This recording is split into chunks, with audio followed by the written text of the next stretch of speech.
ইউক্রেনের কিয়েভের রাস্তায় পথচারীরা দেখতে পেল পুরাতন ফ্যাশনের কাপড় পরিহিত এক লোককে, যাকে দেখে মনে হচ্ছিল তিনি খুঁজে বেড়াচ্ছেন কাউকে, কিন্তু চিনতে পারছেন না কিছুই।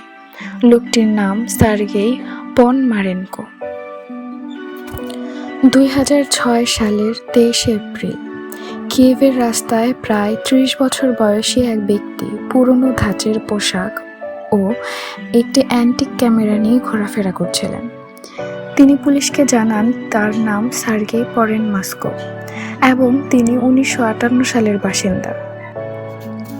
তার কাছে একটি সোভিয়েত যুগের পরিচয়পত্র ছিল, যা তাকে 25 বছর বয়সী হিসেবে দেখায়। তার ক্যামেরায় থাকা ছবি উন্নয়ন করে দেখা যায় সেগুলো 1950-এর দশকের কিয়েভের দৃশ্য এবং একটি অজ্ঞাত উড়ন্ত বস্তু ইউএফও ধারণ করে। পরবর্তীতে সার্গেইকে ইউক্রেনের একটি মানসিক হাসপাতালে নেওয়া হয়। ডক্টর পাবলো কুত্রিকভ নামক এক মনোরোগ বিশেষজ্ঞের সঙ্গে সাক্ষাৎকারে সার্গেই জানান যে তিনি তার বাগদত্তা ভ্যালেন্টিনার সঙ্গে হাঁটতে বেরিয়ে একটি অদ্ভুত উড়ন্ত বস্তু দেখেন এবং তার ছবি তোলার পর হঠাৎ করে 2006 সালে চলে আসেন। সাক্ষাৎকারের 2 দিন পর সার্গেই হাসপাতালের কক্ষ থেকে হঠাৎ নিখোঁজ হয়ে যান। সিসিটিভি ফুটেজে দেখা যায় তিনি কক্ষে প্রবেশ করেন কিন্তু আর বের হননি। পুলিশ তার বাগদত্তা ভ্যালেন্টিনাকে খুঁজে পায়, যার বয়স তখন ছিল 70 বছর, যিনি জানান যে সার্গেই 1958 সালে নিখোঁজ হন এবং পরে ফিরে আসেন।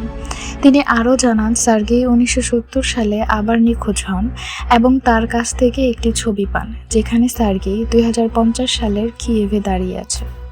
উপযুক্ত প্রমাণাদির অভাবে সার্গেই পরেনমাস্কোর এই টাইম ট্রাভেলের কাহিনীটি মিথ বা গুজব হিসেবে প্রচলিত। কিন্তু সার্গেই পরেনমাস্কোর টাইম ট্রাভেলের কাহিনীটি অধিক জনপ্রিয় এবং রোমাঞ্চকর।